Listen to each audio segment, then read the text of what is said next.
Alhamdulillahi Rabbil Alamin wa bihi nasta'in ala umurid dunya waddin. Thumma assalatu wassalamu ala ashrafil anbiya'i wal mursalin wa ala alihi tayyibin wa azwajihi tahirati ummahatil mu'minin wattabi'ina lahum bi ihsanin ila yaumin yamtazu fihi ashabus shimali an ashabil yamin wa ba'du. Wattaqullaha ayyuhal muslimun fa innahu qad fazal muttaqun. Ya ayyuhalladzina amanu taqullaha haqqa tuqatih wa la tamutunna illa wa antum muslimun. Bapak dan Ibu, saudara-saudara dan saudari kaum muslimin dan muslimat, jemaah salat subuh di Masjid Zaid bin Thabit radhiyallahu anhu Pekanbaru, ataupun yang mendengarkan melalui 91,1 FM ataupun yang menyaksikan melalui media dimanapun berada, dengan izin Allah Subhanahu wa Ta'ala dan taufik darinya terjadilah pertemuan ini. Mudah-mudahan sebagai tanda syukur kita kepadanya, diberikannya kita nikmat sehat, nikmat sempat, dan lebih-lebih lagi nikmat iman dan Islam yang membuat kita dengan insya Allah dengan tulus dan ikhlas sengaja datang ke rumahnya ini menjadi tamunya. Mudah-mudahan sebagaimana Allah muliakan kita dengan izin dan taufik datang ke sini, mudah-mudahan Allah juga dengan kemurahannya melimpahkan kepada kita nikmat-nikmat yang lain seperti nikmat iman, ilmu, dan amal. Mudah-mudahan kita senantiasa bergelimang dengan nikmat syukur yang sedikit di antara hamba-hambanya yang pandai bersyukur. Ma'asyiral kiram, Bapak dan Ibu yang saya muliakan, salawat dan salam kepada baginda Nabi alaihi salatu wassalam. Mudah-mudahan salawat kita senantiasa disampaikan dan menjadi penyebab doa dan permintaan kita segera dikabulkan. Kullu da'watin mahjubah, setiap doa itu terhijab hatta yusalla 'alan nabi, sampai kita berselawat kepada Nabi sallallahu alaihi wasallam. Bapak dan Ibu kaum muslimin dan muslimah dirahmati Allah, kemudian kita kembali belajar bersama Imam kita Asy-Syafi'i rahmatullahi taala alaih, yaitu dalam kitabnya Ar-Risalah. Mudah-mudahan Allah mudahkan kita memahami dan mengikuti serta mengamalkannya. Masih dalam bab an-nasikh wal mansukh, wajhun akhar minan nasikhi wal mansukh. Tanakhsul Qur'an bil Qur'an wa dalalatus sunnah ala dzalik. Atau nasul Qur'an bil Qur'an was sunnah bis sunnah. Terakhir kita atau Imam Syafi'i rahimahullah menyebutkan contoh lain daripada an-nasikh wal mansukh, yaitu masalah had, yaitu orang-orang yang atau wanita-wanita yang melakukan al-fahishah, perbuatan keji. Maka mintalah kesaksian 4 orang di antara kalian. Fa in syahidu, kalau mereka memberikan kesaksian, fa amsikuhunna fil buyut, tahan mereka di dalam rumah-rumah mereka hatta yatawaffahunna al-maut, sampai mati, atau tahanan rumah seumur hidup. Aw yaj'alallahu lahunna sabila, atau nanti Allah akan berikan bagi mereka jalan keluar dari hukuman ini. walladzani ya'tiyaniha minkum fa'adhuhuma. Kemudian orang-orang atau dua orang yang melakukan perbuatan zina itu di antara kalian, maka fa'adhuhuma, sakiti mereka berdua. Fa in taba wa aslaha fa'aridu anhuma. Bila keduanya bertobat dan menjadi saleh, memperbaiki amalnya, fa'aridu anhuma, maka berpalinglah dari keduanya. Artinya jangan dituntut lagi, karena mereka sudah bertobat dan sudah menjadi orang baik. Ya, di saat dia sedang berdosa saja Allah suka ditutupi, apalagi setelah bertaubat dan menjadi orang saleh. Makanya adalah tidak termasuk manhaj yang baik mengungkit-ungkit kesalahan saudara kita di masa lalu. Siapa pula sekarang sok-sok rajin ke masjid? Nah, kan siapa kamu dulu? Nah, Allah SWT dengan taubat sudah menutup catatan lama itu. Kalau Allah menutup, kenapa kita buka-buka lagi? Lebih-lebih lagi kalau kita sendiri yang buka-buka. Kita juga tidak baik membuka-buka aib dan dosa-dosa di masa yang lama atau masa lalu. Taib. Kemudian setelah itu turun pula kepada Nabi SAW hukum atau had perbuatan zina. Dalam surat An-Nur Allah SWT mengatakan az-zaniyatu waz-zani fajlidu kulla wahidin minhuma mi'ata jaldah. Seorang pezina perempuan dan pezina laki-laki, maka cambuklah masing-masingnya 100 kali. Cambuk masing-masing 100 kali. Sedangkan waqala fil ima, adapun hamba-hamba sahaya yang melakukan. Kalau tadi ke wanita dan laki-laki merdeka, nah bagaimana dengan hamba sahaya? Fa idza uhsinna fa in ataina bi fahishatin fa alaihinna nisfu ma 'alal muhsanati minal azab. Apabila mereka uhsinna, sudah muhsan, dan ihsan pada asalnya maknanya adalah terlindungi, terpelihara, maka disebutlah perempuan yang sudah menikah disebut dengan muhsanah. Laki-laki yang sudah menikah disebut muhsan, karena masing-masing sudah terbentengi dan sudah terpelihara. Yang laki-laki suami terpelihara dari maksiat karena ada bentengnya, istrinya. Karena dia sudah memiliki sesuatu yang halal, kenapa mesti kepada yang haram?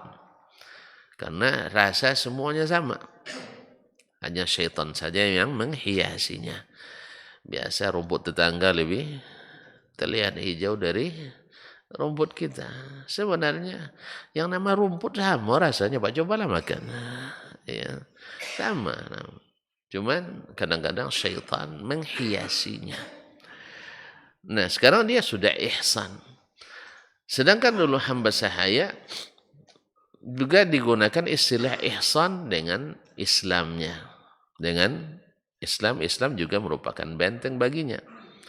Nah, فَإِذَا أُحْصِنَّ فَإِنْ أَتَيْنَا بِفَاحِشَةٍ فَعَلَيْهِنَّ نِصْفُ مَا عَلَى الْمُحْصَنَاتِ مِنْ عَذَابٍ.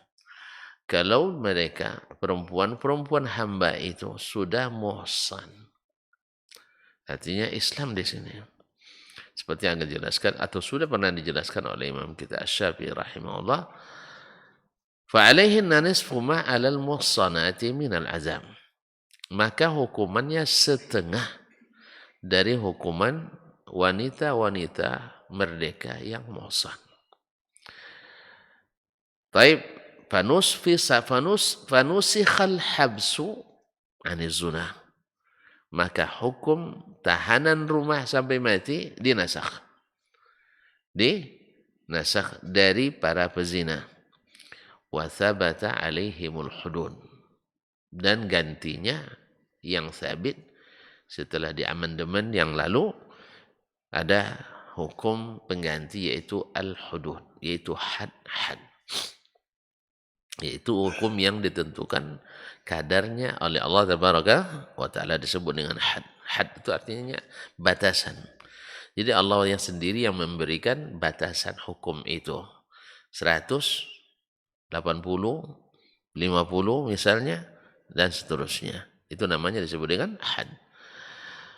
Wa dalla qaulullah ta'ala fil ima.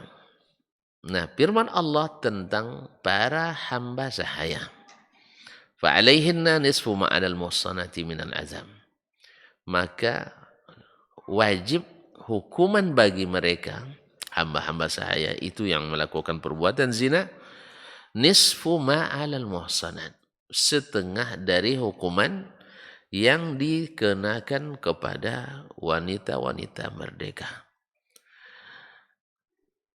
Ala farqillahi baina haddil mamaliki wal ahrari fi zina. Ini menunjukkan Allah membedakan hudud hukum antara hamba sahaya dengan orang-orang merdeka.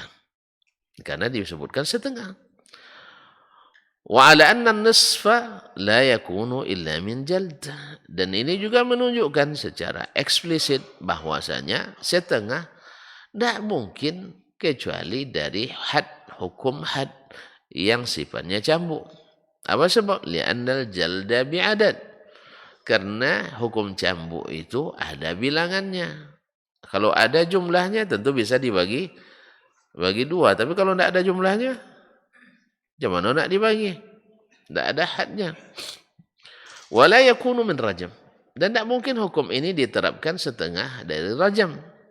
Lianna rajma ityanun ala nafsi bila adad. Karena rajam itu melenyapkan jiwa, tidak bisa dibatasi dengan jumlah. Tidak bisa dibatasi setengah mati. Mana setengah mati? Itu hanya bahasa istilah hiperbola. Ya, bahasa yang kalau tidak ada setengah mati tidak ada kan? Bisa diukur tuh, ini sudah 1/4 mati, 1/5 mati, setengah mati tidak. Jadi tidak ada setengah. Karena mati itu hanya tidak ada bilangannya. Nah, li'annahu qad yu'ta 'alaiha bi rajmatin wahidah. Karena kan rajam itu adalah melempari orang yang berzina sampai mati. Wa qad yu'ta 'alaiha bi rajmatin wahidah. Bisa saja lenyap atau hilang nyawanya dengan satu kali lemparan. Apalagi kalau macam Pak Edi punya keahlian ilmu kanuragan pula melemparnya, Masya Allah. Sekali lempar langsung tepat karena sasaran yang mematikan. Kan ya Pak ya? Ada ilmunya dah. Katanya, awak dah tahu Pak ya. Sekali lempar kena urat matinya. Ya, pas pula mati. Wa bi alfin wa akthar, dan bisa saja 1000 kali lempar enggak tahan sekali nyawanya. 1000 kali atau lebih enggak juga mati. Fala nisfa lima la yu'lamu bi'adad. Maka tidak ada setengah dari sesuatu yang tidak dikenali jumlahnya. Yang tidak dikenali jumlah rajamnya. Wala nisfa lin nafsi, dan juga jiwa itu juga tak bisa dibagi dua. Walaupun ada istilah belahan jiwa. Kan ada, engkau adalah belahan jiwa. Iya Pak ya. Masih sekarang sampai masih belahan jiwa kan? Alhamdulillah, awet sampai mati. Masya Allah. Belahan jiwa, tapi yang namanya jiwa tetap tidak bisa dibelah, tidak bisa dibagi. Itu juga bahasa hiperbola. Artinya engkau adalah aku dan engkau adalah kita. Lupa Bapak. Nah, pokoknya engkau adalah aku adalah engkau. Fayu'ta birrajmi ala nisfi nafsi, sehingga kita bisa merajam setengah, membiarkan setengah yang lain juga tidak ada. Oleh sebab itu maka hukum rajam tidak bisa diterapkan pada hamba sahaya. Hukum rajam tidak diterapkan pada hamba sahaya karena tidak ada setengahnya. Nah, wahtamala qaulullah fi surat An-Nur, maka firman Allah SWT dalam surat An-Nur az-zaniyatu waz-zani fajlidu kulla wahidin minhuma mi'ata jaldah. Maka seorang pezina perempuan dan pezina laki-laki, maka cambuklah masing-masing di antara keduanya 100 kali cambuk. Ini sebenarnya sudah dijelaskan oleh imam kita di alinea 385 sebelumnya. An yakuna ala afwan, bahwa firman Allah Subhanahu wa taala dalam ayat tadi, pezina laki perempuan dan pezina laki-laki cambuklah masing-masing 100 kali cambuk, itu mengandung kemungkinan ayyakuna ala jami'iz zunatil ahrar, kemungkinan berlaku bagi semua pezina yang merdeka. Wa ala ba'dihim duna ba'd, mungkin juga berlaku bagi sebagian, tidak berlaku bagi sebagian yang lain. Fastadlalna bi sunnati Rasulillah sallallahu alaihi wasallam bi abi huwa wa ummi ala man urida bil mi'ati jaldah.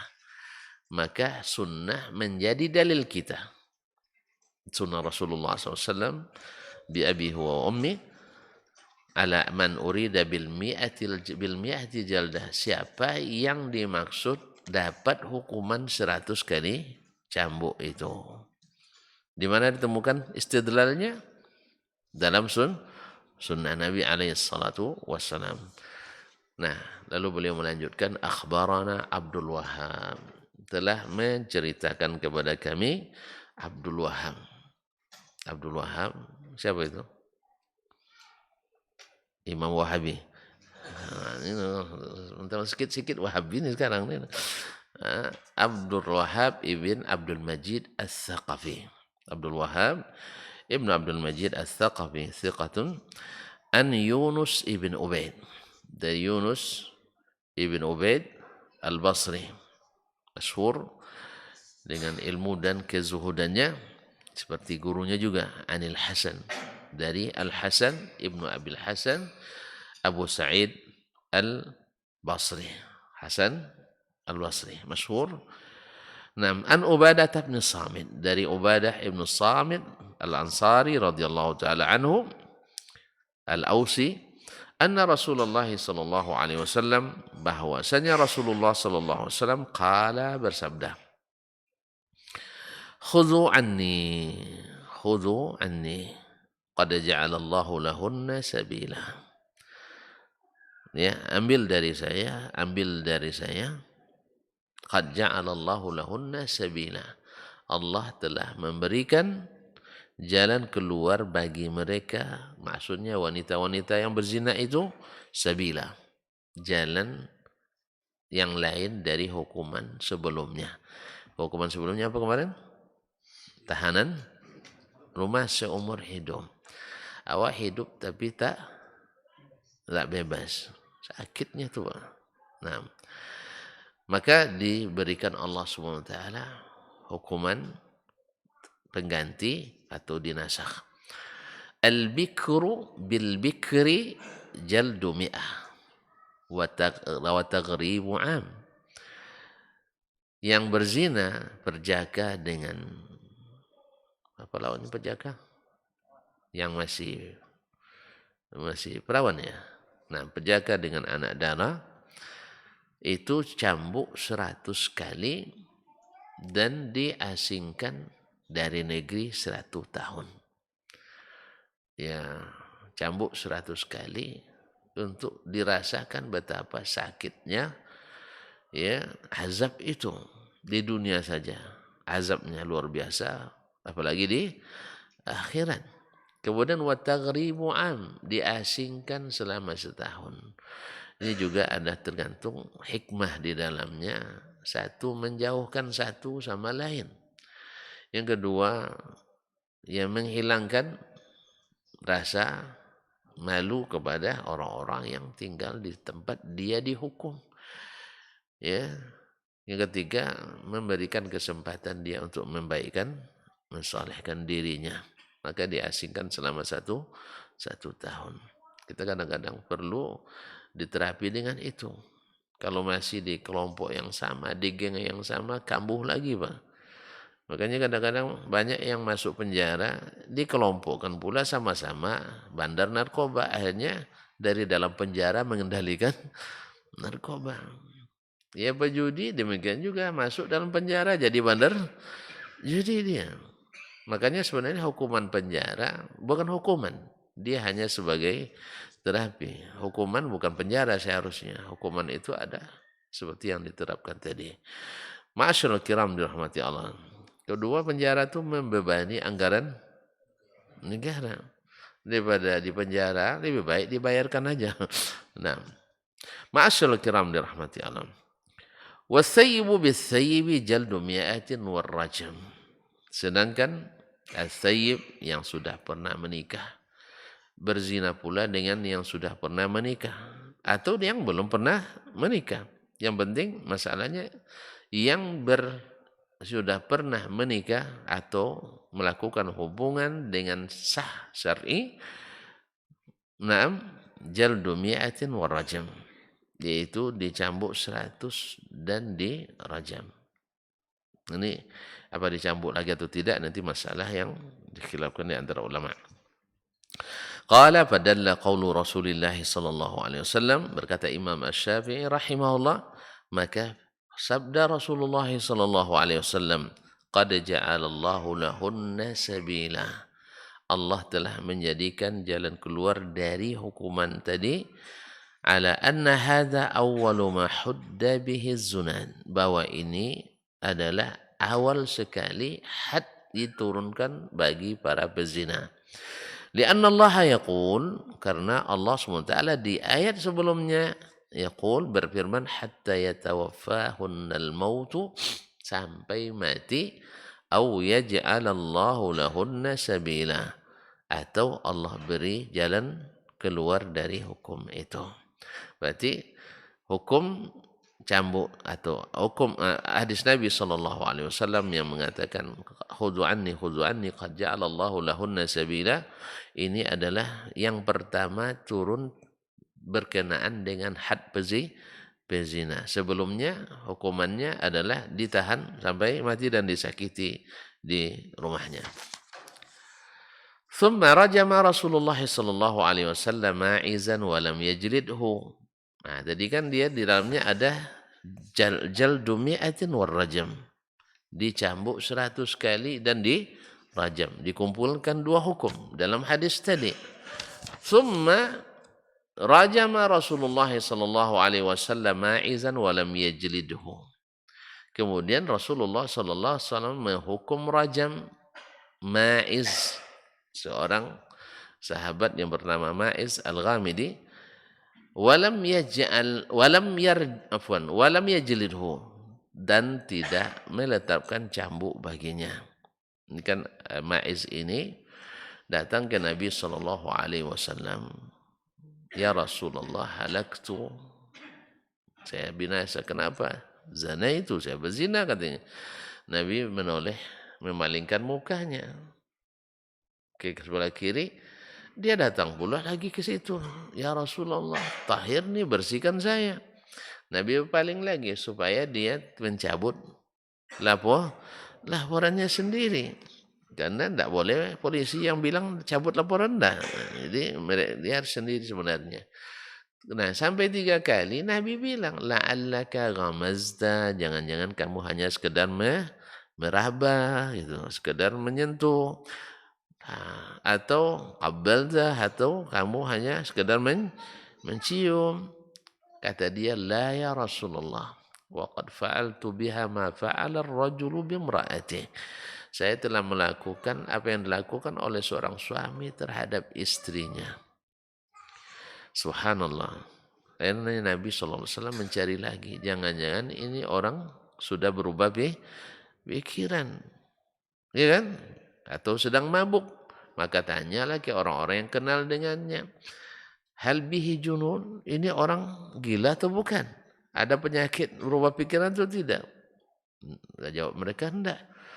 Atau ditanya lagi, sedang mabuk atau bukan? Atau juga tidak.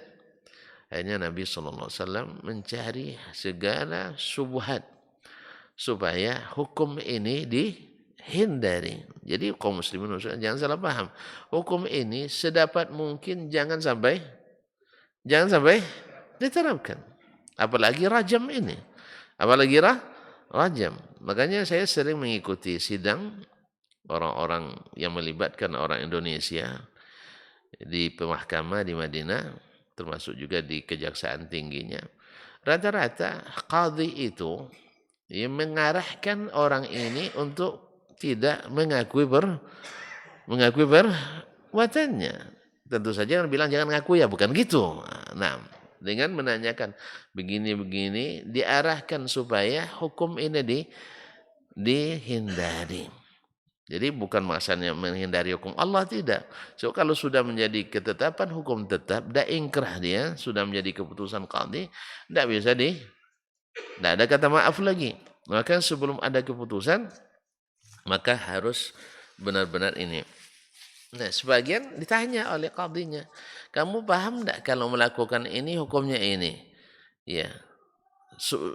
Yang diingin sebenarnya jawabannya dia tidak tahu. Sebab kalau tidak tahu kan hukumannya diringankan. Cuma kadang-kadang mereka karena mungkin gugup dan sebagainya diakui tahu Pak katanya. Jadi apalagi yang selama ini kita tahu kalau kooperatif ngaku saja semuanya akan ringan. Padahal tujuan daripada pertanyaan jaksa itu atau qadhi itu untuk supaya dia mengatakan tidak tahu supaya diringankan. Dan sidangnya, kalau yang perkara-perkara biasa kadang 2 kali sidang selesai. Tapi kalau masalah ini, apalagi yang sudah pernah menikah, itu lama sidangnya. Dan melibatkan, kalau biasanya masalah-masalah seperti utang piutang dan sebagainya, atau mencuri dan sebagainya, itu 1 orang qadhinya. Kalau ini biasanya 3 orang. Nah, dan selalu melibatkan mesti minimal 1 orang qadhi senior. Qadhi senior. Karena masalah ini masalah berat. Berkaitan dengan harga diri, kehormatan. Bahkan bukan hanya orang per orang, keluarga. Iya kan? Keluarga. Karena seperti yang saya sampaikan atau disebutkan oleh tidak sedikit ulama, ya, di antara dararnya perbuatan seperti ini kalau sudah menjadi hukum yang berkedudukan tetap, dararnya tidak hilang sampai mati. Orang bertobat pun kadang masih tetap juga mengenakan imbasnya. Iya, bukan dia yang melakukan, keluarganya pun kena juga, anak cucunya. Ya tak? Kalau sempat kita tahu, misalnya anak kita cinan apa ya? Naksir pada anak orang itu, minimal langsung dalam pikiran kita, ada keraguan. Tidak tahu kamu, itu cucu si disebut pula riba juga jadinya. Pada orangnya mungkin sudah taubat sebelum matinya. Makanya hal ini jangan sampai melekat pada diri seorang. Kalau bisa tidak dijatuhkan atau tidak ditetapkan hukuman bahwa dia melakukannya. Tapi kalau sudah tetap ini. Jadi kaum muslimin dan muslimat dirahmati Allah SWT, Nabi SAW tidak langsung menerima laporannya. Mantap ini. Mantap ini. Suka dia bawa ini ada kasus tentu ada. Nah, apalagi teruskan. Ada gugatan, ada pekerjaan, ada kerja, ada kan lupa Bapak, ada amal, ada pahala, ada kerja, ada gaji. Ya sah? Banyak kerja, banyak lupa Pak. Ramadan baru berjaja lewat. Naik pangkat, naik gaji, banyak kerja, banyak pendapatan, banyak kegiatan. Bapak cuaca tidak pernah jadi PNS saja Pak. Banyak SPJ. Banyak SPJ. Apa SPJ itu? Surat perjanjian. Surat. Pertanggungjawaban. Enggak. SPPD. Nah, pokoknya kalau banyak laporan kegiatan, insya Allah banyak pencairan. Enggak. Jadi ini kaum muslimin muslimat, Nabi tidak melihatnya sebagai suatu kesempatan. Kalau bisa dielakkan. Makanya hukum asalnya yang terjadi seperti ini jangan dilaporkan. Bahkan laporannya pun bila sempat melihat kalau dilaporkan ke pihak yang berwenang, maka harus 4 orang saksi. Dan saksi itu bukan menerima satu sama lain, enggak. Harus keempat-empatnya menyaksikan langsung prosesinya. Ya, jangan nanti kirim satu orang foto ya, habis itu lihat ke yang bukan, itu enggak masuk. Harus melihat langsung. Allah musta'an. Dan ini kan sulit dilaksanakan. Udah satu aja sudah ketahuan, sudah bubar dia kan. Apalagi nunggu 4 orang. Ini artinya betapa hukum itu bukan untuk merendahkan tapi untuk melindungi. Nasallallahu alaihi wasallam. Ma'asyiral kiram dirahmati Allah. Ma'iz waktu itu karena dia seluruh syubhat, ya, alasan-alasan yang diharapkan meringankan tidak ada lagi, akhirnya dia dirajam oleh Rasulullah sallallahu alaihi wasallam, tapi tidak dicambuk. Padahal di hadis Ubadah bin Samit tadi dicambuk dan dirajam. Naam.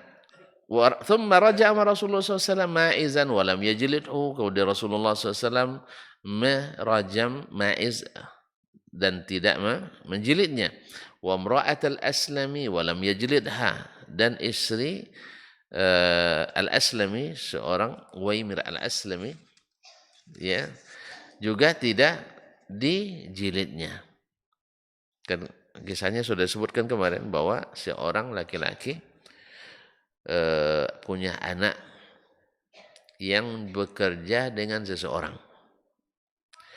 Nah, anak itu melakukan perbuatan zina dengan istri majikannya, bosnya. Nah, akhirnya tanya ke orang yang tidak berilmu, dia bilang bayar dendanya. Bayar berapa ekor? 100 ekor kambing plus hamba sahaya. Maka sampai ke Nabi sallallahu alaihi wasallam. Kasusnya enggak begitu. Enggak begitu. Yang hukumnya kambing dikembalikan, hamba dikembalikan.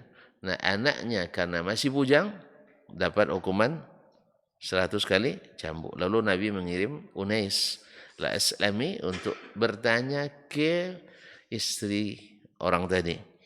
Kalau dia mengakui, maka dihukum rajam. Kalau tidak, bebas dari hukuman. Ternyata dia mengakui, maka dirajamlah wanita itu walam yajrilha, tanpa dicambuk. Nah, ini semua padalat sunnatu Rasulullah sallallahu alaihi wasallam ala anna al-jalda mansukhun aniz zaniyaini tsayyibaini.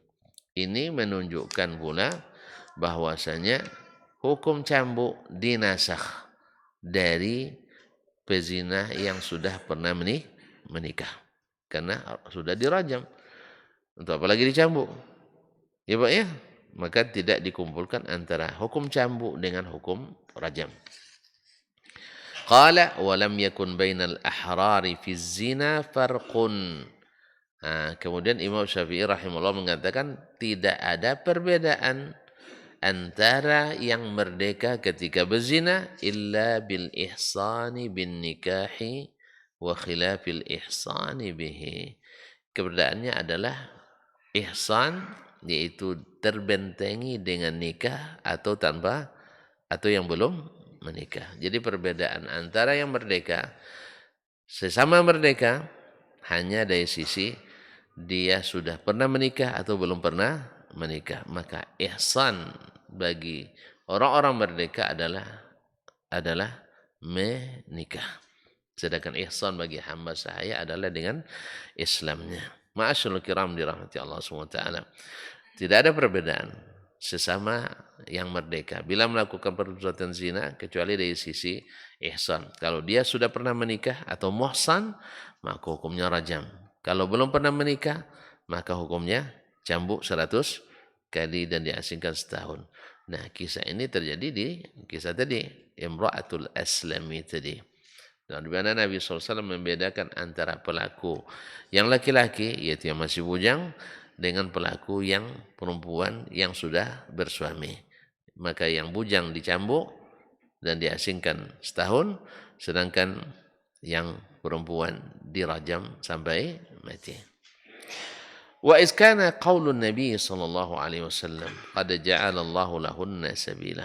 Tatkala perkataan Nabi sallallahu alaihi wasallam qad ja'ala Allahu lahunna sabila, Allah sudah jadikan bagi mereka jalan keluar. Al-bikru bil bikri jaldu mi'atin wa ribu am, yang berzina sesama masih bujang dan dara adalah 100 kali cambuk dan diasingkan 1 tahun. Fabihadza dilalatun ala annahu awwalu ma nusikha al-habsu 'aniz zaniyaini. Dan ini menunjukkan bahwa itu hukum adalah yang pertama dinasakh al-habs, awalnya dinasahnya hukum tahanan sampai mati di rumah dari 2 orang pezina. Wa hudda ba'dal habsi, dan diberikan had keduanya setelah sebelumnya hukumnya adalah al-habs. Wa anna kulla haddin haddahu az-zaniyaini fala yakunu illa ba'da hadza, dan seluruh had yang ditetapkan bagi orang yang berzina tidak terjadi kecuali setelah hadis ini. Jadi dari sisi kejadian atau kronologi kejadiannya. Iz kana hadza awwalu haddiz zaniyaini, karena ini adalah had pertama turun bagi orang yang berzina. Nah, apa dalilnya? Berkata Imam Asy-Syafi'i rahimahullah taala, akhbarana Malik, telah menceritakan kepada kami Malik, itu gurunya Malik ibn Anas ibn Abi Amir al-Asbuhi Abu Abdullah al-Madani, asalnya dari Himyar, Imam Darul Hijrah. An Ibn Syihab, dari Ibnu Syihab juga Imam Abu Bakar Muhammad ibn Muslim ibn Ubaidillah ibn Abdullah ibn Syihab Az-Zuhri, masyhur orang yang pertama mengumpulkan hadis secara besar-besaran atas instruksi pemerintah di masa Umar bin Abdul Aziz rahimahullah taala. An Ubaidillah ibn Abdullah, dari Ubaidillah ibn Abdullah, dari Ubaidillah ibn Abdullah ibn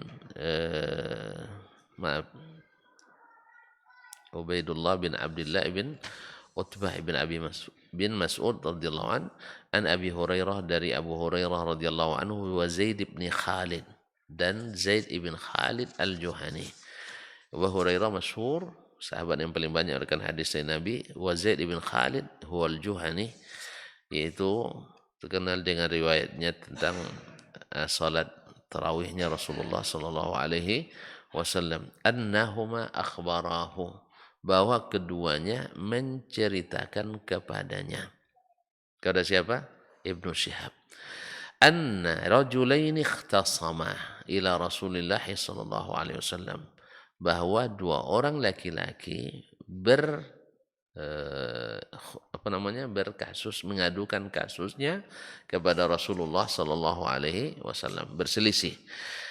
Faqala ahaduhuma, salah satu dari keduanya berkata, ya Rasulullah, iqdi bainana bi kitabillah. Ya Rasulullah, tolong hukum kami berdasarkan kitabullah. Jadi putuskan masalah kami dengan Al-Quranul Karim. Wa qala al-akhar wa huwa afqahuhuma. Yang satunya lagi berkata, dan dia yang paling paham di antara keduanya, ajal ya Rasulullah, faqdi bainana bi kitabillah. Betul Rasulullah, tolong putuskan hukuman kami dengan kitabullah. Wa'zalli fi an atakallam, tapi tolong beri saya izin untuk berbicara. Jadi kalau dia minta izin berbicara, ada sesuatu yang mau disampaikan. Karena hukum itu memang harus jelas seterang-terangnya. Ya, tidak bisa kalau tidak dijelaskan kronologisnya. Kadang-kadang tidak, makanya masalah hukum kadang-kadang kita yang tidak paham hukum, kok lama sekali ya sidangnya kan? Lama sekali sidangnya. Ada hal-hal yang perlu dipertimbangkan dan itu diperhatikan oleh para pengambil keputusan hukum. para hakim. Wa'dzan li fi an atakallam. Izinkan saya berbicara. Ya, ingin berbicara. Sebab kalau kadang-kadang ada hal-hal yang kadang-kadang bisa menafikan hukum, bisa menafikan hukum, ya, atau kadang-kadang meringankan, kadang-kadang meringankan. Qala takallam, Nabi izinkan, silakan berbicara. Qala, dia berkata, inna ibni kana asifan ala hadza. Anak saya menjadi upahan pekerja atau buruh orang ini, bekerja dengan upah pada orang ini. Fazana bimra'atihi. Lalu dia berzina dengan istrinya. Anak saya berzina dengan istri orang ini. Subhanallah. Fa ukhbirtu anna ala ibnir rajam. Lalu saya dapat kabar anak saya mesti kena rajam hukumannya. Faftadaitu minhu bimi'ati syatin wa jariyatin li. Supaya anak saya terhindar dari hukum rajam, saya tebus. Saya tebus. Kemana tebusannya? Ke suami orang ini. Nah, saya tebuslah anak saya dengan 100 ekor kambing dan seorang hamba sahaya perempuan. Thumma inni sa'altu ahlal ilmi. Tetapi setelah itu, yang nama kesalahan kan tidak nyaman kita. Saya bertanya kepada orang berilmu. Fa'akhbaruni ala anna ala ibni jalda mi'atin wa taghriba am. Bahwasanya anak saya hukumannya dicambuk 100 kali dan diasingkan selama setahun. Wa innamar rajmu ala imra'atihi. Hukum rajam itu hanya berlaku pada istri dia. Ini yang saya ketahui dari orang berilmu. Berarti zaman Nabi juga ada yang tidak berilmu. Jelas? Paham Syekh? Makanya sekarang ini kan sebagian ada kan semacam penggiringan opini bahwa tidak boleh memahami Al-Quran dan hadis kecuali melalui ulama gitu. Maksudnya ulama yang direkomendasikan olehnya, bukan ulama yang lain tidak rekomendasi, tidak ulama namun. Artinya misalnya kalau di ahlil kalam mesti ulama ahlil kalam. Kalau mazhabnya Syafi'i mesti ulama Syafi'iyah. Nah, ini membatalkan teori itu karena memang tidak pernah ada halangan di kalangan para ulama bahwa seseorang bertemu dengan hadis lalu dia paham, maka pahamannya tidak diterima kecuali harus melalui ulama. Apa sebab? Karena Al-Quran dan hadis seperti Al-Quran kata Imam At-Tabari kata Ibnu Abbas radhiyallahu taala anhuma dinukil oleh Imam At-Tabari, Al-Quran itu terbagi 4. Tafsirnya masih ingat Pak dia? Masih lupa. Nah, kalau masih lupa ya kita ingatkan satu, tafsirnya ya'lamuhu kullu ahad. Semua orang tahu tafsirnya. Baca, paham langsung. Yang kedua, tafsirun ta'lamul arabu bilughatiha. Tafsir yang orang Arab dengan bahasa Arabnya dia paham. Kita diterjemah mungkin tidak langsung paham. Bapak ya, kan pernah saya contohkan. Yaitu orang Arab ketika membaca Alhaakumut takatsur hatta zurtumul maqabir.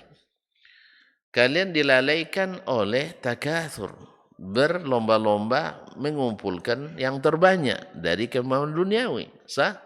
Sampai apa? Hatta zurtumul maqabir. Sampai kalian ziarah ke kuburan. Orang Arab paham bahwa ke kuburan itu sifatnya ziarah. Apa makna ziarah? Berkunjung. Maka orang Arab paham bahwa kalian pasti akan dibangkitkan kembali. Akan dibangkitkan kembali. Kalau sempat ini diterjemahkan oleh orang Indonesia dengan ziarah kubur, paham? Maka mereka maksudnya adalah kalian akan berlomba-lomba sebelum berkunjung ke kuburan. Paham tak? Tidak akan dipahaminya hari berbangkit dengan ayat ini. Itu bedanya orang Arab dengan non-Arab. Karena bahasanya memang bahasa Arab. Oleh sebab itu, makanya para ulama tidak menerjemahkannya dengan sampai ziarah kubur. Tapi sampai kalian masuk kubur. Jelas? Sebab kalau diterjemahkan sampai kalian berkunjung ke kuburan, tidak sampai pesan ilahi di dalamnya. Tidak dipahami oleh orang ajam. Jelas? Kalau orang Inggris nanti kan visit, kan berkunjung. Dikiranya kunjungan wisata ke kuburan. Sehingga sekarang banyak wisata religius ke kuburan. Jadi kuburan jadi tempat wisata religius. Ya, tinggal pilih saja, nak Sunan Ampel, nak Sunan Kudus, nak Sunan Kalijogo, ya, sampai kuburan macam-macam lah. Wali Majzub pun laku sekarang nih. Wali-wali yang sudah hilang akal jadi kunjungan visiting, jadi kunjungan religius. Nah, makanya ini yang tafsir yang kedua, orang Arab yang paham. Yang non-Arab perlu penyesuaian makna. Makanya para ulama tidak setuju dengan istilah terjemah Al-Quran, tidak. Terjemah ma'anil Quran.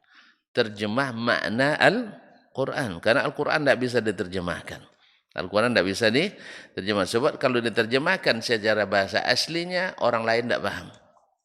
Orang selain Arab tidak paham. Ini tafsir yang kedua. Tafsir yang ketiga, tafsirun la ya'lamuhu illal ulama. Tafsir yang hanya diketahui oleh para ulama. Ya. Dan yang keempat adalah tafsirun la ya'lamuhu illallah, tafsir yang tidak diketahui kecuali oleh Allah. Beliau mengatakan wa aktsarut tafsir minal naw'il awwal watsani. Sebagian tafsir itu, sebagian besarnya adalah bagian pertama yang semua orang langsung baca, langsung paham, dan yang kedua yang ada kekhasan orang Arab dalam berbahasa itu. Yang ketiga itu sedikit, yang khusus ulama itu sedikit. Oleh sebab itu, jangan halangi umat untuk memahami firman Allah dan sabda Rasulullah sallallahu alaihi wasallam. Bunyinya bagus, harus lewat ulama. Tapi maksudnya tidak bagus, harus ulama kami saja. Ya, Ahlus Sunnah wal Jamaah tidak boleh, tapi mesti aswajo. Nah, Allah musta'an. Jadi Allah kaum muslimin dan muslimat dirahmati Allah. Seluruh riwayat yang sampai pada kita, hadis-hadis yang sahih, sebenarnya kalau ditilik dan diselidik, semuanya melalui ulama. Sekarang Imam Asy-Syafi'i menyampaikan hadis ini, dari mana dia dapat? Imam Malik. Imam Malik ulama apa enggak? Ulama? Ya ulama. Imam Malik dari mana dia terima? Ibnu Syihab. Ibnu Syihab ulama apa tidak? Ulama juga. Salah satu dari 6 tabi'in menjadi porsanad hadis di masanya. Ya. Kemudian Ibnu Syihab dapat dari mana? Dari Ubaidullah ibn Abdullah. Dari Ubaidullah ibn Abdullah ibn Abi Rafi'. Ibn Rafi' juga seorang ulama. Kemudian dari Abu Hurairah. Abu Hurairah ulama apa tidak? Hah? Ulama. Zaid bin Khalid ulama. Berarti riwayat yang kita terima dari ulama. Andainya dari sanad seperti ini kita terima, Allah di atas bersemayam di atas aras. Kita mengemaknainya dengan di atas aras melalui ulama apa tidak? Ulama. Alhamdulillah. Cuma tidak melalui ulama kalam yang terang menjadi kelam. Ya, ilmu kelam yang terang jadi kelam, yang jelas jadi buram, yang nampak jadi tak kelihatan. Itu yang masalahnya. Itu yang dimaksud oleh bagian harus melalui ulama. Semuanya ulama. Imam Bukhari meriwayatkan dari gurunya, misalnya Zuhair bin Harb. Zuhair bin Harb meriwayatkan dari gurunya Abu Muawiyah ad-Dharir. Abu Muawiyah ad-Dharir meriwayatkan dari gurunya Al-Amash. Semuanya ulama. Semuanya seragam melapaskan makna yang sama. Berarti kita terima dari makna itu. Lah, harus tafsirnya. Memang mereka tidak paham ketika meriwayatkan itu. Paham tidak mereka meriwayatkan bahwa yang dimaksud itu? Kalau tidak, tentu mereka jelaskan. Makanya ada hadis mudraj namanya. Nanti kalau tuan-tuan belajar hadis, ulumul hadis, ada mana hadis mudraj. Kadang-kadang perawi kalau ada makna itu tidak itu yang dimaksud, atau makna itu sulit untuk dipahami orang, maka dia sebutkan wa huwa kadza. Jelas? Misalnya ketika Al-Walid ibn Muslim meriwayatkan dari Al-Auza'i tentang masalah Nabi SAW iza sarrafa min salati istaghfar.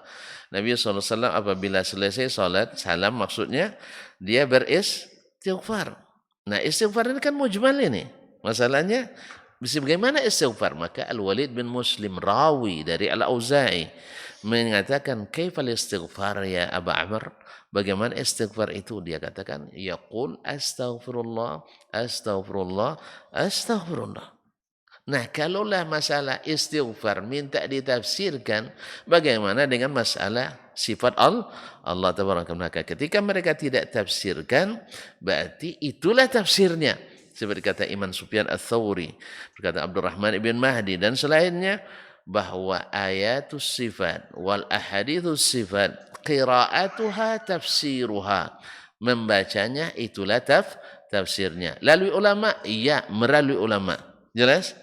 Makanya silakan baca semuanya. Imam Ahmad misalnya meriwayatkan dari misalnya Abdurrahman ibn Mahdi. Abdurrahman Mahdi meriwayatkan dari Waqi' ibn al-Jarrah ar-Ru'asi. Waqi' ibn al-Jarrah ar-Ru'asi misalnya meriwayatkan daripada siapa Abu Wa'il Syakib bin Salamah. Syakib bin Salamah meriwayatkan dari Ibrahim an-Nakhai. Seluruhnya fuqaha meriwayatkan dengan lafaz yang sama. Berarti itu yang dimaksud, bukan makna lain. Berarti melalui ulama apa tidak? Melalui ulama. Cuman tidak melalui ulama kalam. Yang terang jadi kalam. Itu. Yang sahih jadi menyimpang. Jelas? Makanya kita belajar ini melalui ulama. Ini Imam Syafi'i melalui ulama dia. Kita melalui Imam Asy-Syafi'i rahimahullahu taala. Nah, maka dia katakan wa inna ma ala rajmu ala imraatihi, rajam itu berlaku pada istrinya. Faqala Rasulullah sallallahu alaihi wasallam, maka Rasulullah sallallahu alaihi wasallam bersabda, wallazi nafsi biyadihi, demi zat yang jiwaku ada di tangannya, la aqdiyanna bainakuma bi kitabillah, saya pasti akan menghukum di antara kalian dengan kitabullah. Amma ghanamuka wa jariyatuka faraddun ilaik. Adapun kambing-kambingmu, berapa tadi? 100, sayang sebanyak baju 100 kambing untuk menebusnya. 6. Wa jariyatuka, hamba sahayamu, faraddun alaika, dikembalikan kepadamu. Tidak ada. Ini hukum dibuat-buat ini. Hukum dibuat. 6. Wajaladabnahu mi'atan wa gharrabu aman. Lalu Nabi menghukum jilid anaknya atau menghukum cambuk anak 100 kali, wa gharrabahu aman, dan diasingkan 1 tahun. Wa amara Unaisunil Aslami. Kemudian Nabi memerintahkan sahabat namanya Unais al-Aslami ayati imra'atal akhar, untuk mendatangi perempuan atau istri laki-laki tadi. Nah, fa in i'tarafat rajamaha, kalau dia mengakui maka dia rajam. Fa'tarafat, dan perempuan itu mengaku, fa rajamaha, lalu Nabi merajamnya sampai mati. Ini menjadi bukti bahwasanya yang menjadi patokan adalah ihsan atau bukan ihsan. Ma'asyarul kiram dirahmati Allah. Kemudian Imam mengatakan, akhbarana Malik an-Nafi' an Ibni Umar anna Nabi sallallahu alaihi wasallam rajama yahudiyaini zanaya, bahwa Nabi sallallahu alaihi wasallam menghukum rajam dua orang Yahudi yang berzina. Ini ada kisah juga. Orang Yahudi ingin menyelamatkan klannya, tidak dihukum rajam. Ketika Nabi sallallahu alaihi wasallam suruh mereka membacakan ayat-ayat Taurat, lalu pendetanya tutupi ayat tentang rajam. Makanya Abdullah bin Salam kasih tahu Nabi, orang Yahudi itu qaumun buht, mereka itu tidak ini. Akhirnya, tolong angkat tanganmu itu. Disuruh angkat, ternyata di situ ada ayat rajam. Mereka beralasan, masa hukum kamu diberlakukan pada kami? Itu padahal sebenarnya hukum Taurat kan sudah dinasakh. Tapi Nabi nak menjadikan juga bahwa hukum itu ada dalam kitab Taurat sendiri, bahwa yang berzina kalau sudah pernah menikah dirajam. Fathabata jaldu mi'atin, maka tetaplah hukum cambuk 100 kali, wan nafyu anil bikraini alal bikraini, dan menafik dan mengasingkan setahun berlaku bagi dua orang yang masih belum pernah menikah yang melakukan zina. Warrajmu ala thayyibaini zaniyai, dan hukum rajam berlaku sepanjang masa bagi dua orang yang berzina yang sudah pernah menikah. Wa in kana mimman urida bil jaldi faqad nusikha anhum al jaldu ma'ar rajam. Andainya pun yang dimaksud keduanya dengan hukum cambuk, maksudnya yang sudah pernah menikah. Andainya pada awalnya dimaksud dengan dalam hadis Rifa'ah tadi, dalam hadis Ubadah ibn As-Samit tadi, bahwa Nabi mencambuk dan menrajam. Andainya mereka betul dimaksud dengan hukum cambuk juga, yaitu yang sudah pernah menikah bila berzina juga dihukum cambuk, faqad nusikha anhumal jaldu ma'ar rajam. Hukum itu sudah dinasakh. Wa illam yakuna urida bil jaldi wa urida bil mikran. Nah, andainya yang dimaksud dengan hukum cambuk 100 kali itu yang dimaksudkan adalah dua orang yang belum pernah menikah, fahuma mukhalifani litsayyibain, maka sudah jelas bahwa yang belum pernah menikah berbeda hukumnya dengan yang sudah pernah menikah. Wa rajmus thayyibaini ba'ya adayatil jaldi bima rawa Rasulullah SAW anillah wa hadha ashbahu ma'anihi wa awlaha bihi indana wallahu alam. Dan merajam dua orang yang berzina yang sudah pernah menikah setelah ayat tentang cambuk, bima warawa Rasulullah SAW anillah, dengan apa yang diriwayatkan oleh Rasulullah SAW dari Allah SWT. Maksudnya adalah bahwa sebagian ayat itu ada maknanya tetapi sudah dinasakh tulisannya, ayatnya tinggal maknanya, dan itu yang diriwayatkan oleh Nabi sallallahu alaihi wasallam daripada Allah tabaraka taala, wa hadza asbahu ma'anihi wa aulaha bihi indana, dan ini adalah makna yang paling mendekati dan yang paling didahulukan di sisi kami, wallahu alam, dan Allah yang lebih mengetahui. Dengan demikian selesai pula pembahasan masalah ini. Alhamdulillah waktu juga sudah mulai, matahari sudah mulai tinggi, dan masing-masing kita akan menjadi pejabat tinggi hari ini untuk melakukan tugas keseharian kita. Mudah-mudahan Allah berikan manfaat, dan sampai jumpa kembali pada lain saat. Terima kasih dan mohon maaf. Wa subhanakallah bihamdik asyhadu an la ilaha illa anta astaghfiruka wa atubu ilaik. Wassalamualaikum warahmatullahi wabarakatuh. Majtama'a qaumun fi baitin min buyutillah yatluna kitaballah wa yatadarasunahu fima bainahum illa nazalat alaihimus sakinah wa ghasyiyatuhumur rahmah wa haffat bihimul malaikah wa dzakarahumullahu fiman indah. Tidaklah suatu kaum duduk di salah satu rumah Allah membaca ayat-ayat Allah dan sama-sama mempelajarinya, kecuali turun kepada mereka as-sakinah, ketentraman dan kenyamanan. Wa ghasyiyatuhumur rahmah, dan mereka diliputi pula oleh rahmat, kasih sayang dari Allah Subhanahu wa taala. Wa haffat bihimul malaikah, dan mereka pun dikelilingi oleh para malaikat, karena malaikat suka majlis-majlis zikir dan ilmu. Wa dzakarahumullahu fiman indah, dan Allah akan banggakan sebut-sebut mereka di kalangan malaikat-malaikat yang ada di sisinya, di masyarakat atas. Mudah-mudahan kita termasuk yang sering disebut-sebut di sisi Allah di kalangan para malaikat, dan di akhir majelis ini mudah-mudahan kita pula mendapatkan seperti yang tersebut dalam hadis qudsi, qumu maghfuran lakum, silahkan berangkat meninggalkan majelis ini dalam keadaan diampuni dosa-dosa kalian.